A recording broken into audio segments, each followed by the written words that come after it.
Gary, Indiana, there's a house called the Demon House. Latoya Ammons, a mother of 3, said demons were hurting her kids. Police investigated, finding the situation so bizarre they thought it was fake. But it's real, documented in an official report. They sent Child Protective Services to ensure the house was safe for the children. Valerie Washington, along with Lieutenant Gruska from the Lake County Sheriff's Department, visited Latoya Ammons' home. They were joined by Latoya, her sons Andrew and Amante, and Latoya's mother Rosa. Valerie briefed Gruska about a strange incident at the hospital 8 days earlier involving Amante, who exhibited unusual behavior. His eyes rolled back, and he growled deeply while Rosa reacted as if she had seen it before. She grabbed his hands and repeatedly yelled, "You are not you!" As Rosa repeated, "You are not you," Amante began to backpedal towards a wall behind him, with Rosa holding his hands firmly. When he reached the wall, he pressed his foot against it and started walking up the wall using Rosa's support. The psychologist and Washington were shocked and left to get a doctor. They explained the incident, but when the doctor asked Amante to repeat it, he acted as if nothing had happened. The police report, authored by Lieutenant Gruska, includes this exchange with Washington about the hospital visit. Despite Gruska not being present at the hospital, he included it in the report, suggesting its significance in the investigation. This inclusion hints at Gruska possibly considering paranormal explanations, despite his professional language.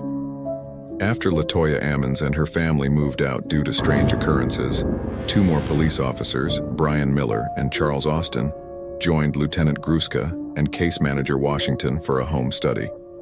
Despite the family's absence, they proceeded to document the house, including the basement where most paranormal activity occurred. In the basement, they found candles burned down to their wicks, an altar, and a nativity scene near the stairs. Gruska noticed broken concrete under the stairs, revealing dirt. When questioned, Rosa mentioned only a presence in the basement. Gruska and Austin stayed to take more pictures, while the others returned upstairs. Rosa asked Gruska about pictures under the stairs, to which he confirmed he had taken them. Gruska uploaded the pictures from the basement and noticed a white mist behind one of the steps, resembling a man's face.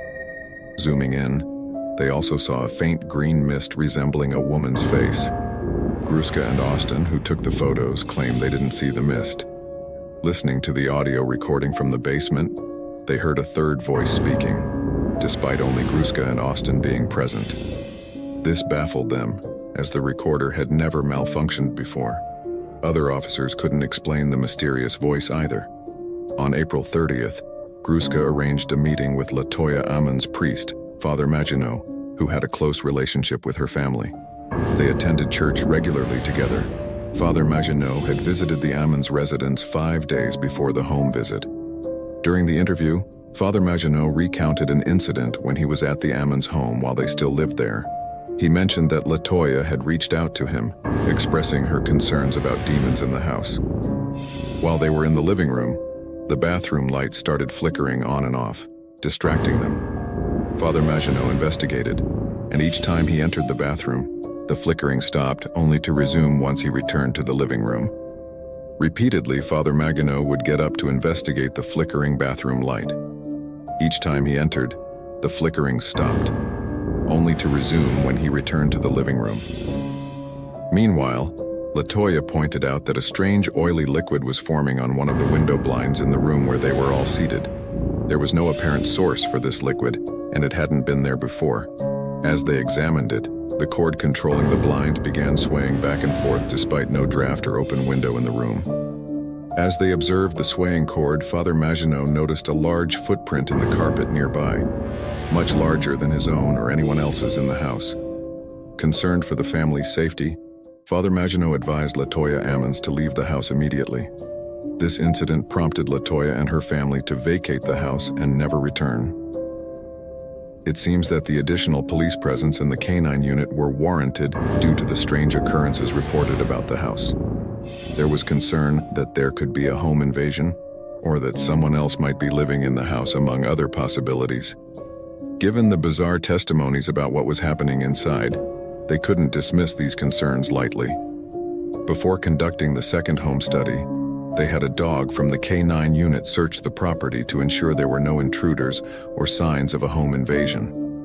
Once the dog confirmed the property was clear, the police, along with Father Maginot, the case manager, and Rosa, re-entered the house.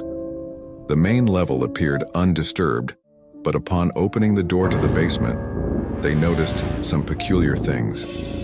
Firstly, there was an oily substance on the wooden steps leading down, with no clear source, trailing around the side and disappearing under the stairs.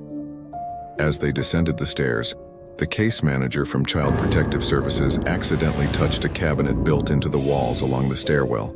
Immediately, she recoiled, clutching her pinky in pain and noting that it was tingling and turning white. Despite lacking images of the injury, her pinky had evidently been harmed just from contact with the cabinet.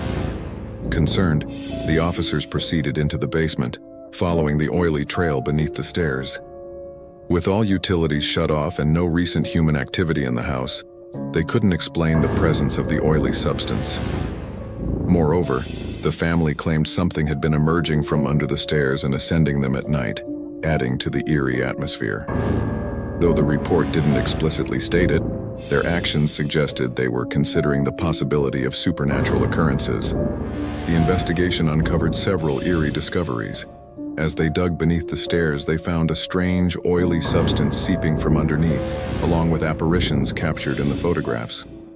Father Maginot suggested that if there were demonic influences, items linked to the family might be buried there. They decided to dig, and as Gruska excavated, he unearthed a press-on pink fingernail, women's underwear, a political pin, and even a cooking pot lid from upstairs. Further digging revealed trash and papers. It became clear that someone or something had been moving between the basement and the main house, taking items from the family and burying them beneath the stairs, possibly for an extended period. As they reached a point where the soil was too hard to continue digging, they refilled the hole and decided to leave the house. Before departing, Rosa drew their attention to the screened-in porch where they noticed the same oily substance on the window blinds, matching Father Maginot's earlier description.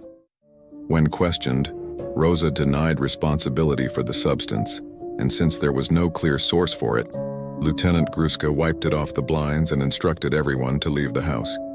After waiting for 25 minutes and finding the oily substance again, Father Maginot mentioned that such occurrences were common in cases of demonic possession. Following this, Lieutenant Gruska and the police instructed everyone to leave the premises, locked up the house, and departed, concluding the events detailed in the police report. Although not documented in the police report, Charles Austin, the officer from the Hammond Police Department who was with Lieutenant Gruska in the basement during the strange occurrences, took pictures of the house's exterior during the period when it was unoccupied. One of these official police photos captured a shadowy figure standing in the screened-in porch, close to where the mysterious liquid was dripping down the blinds.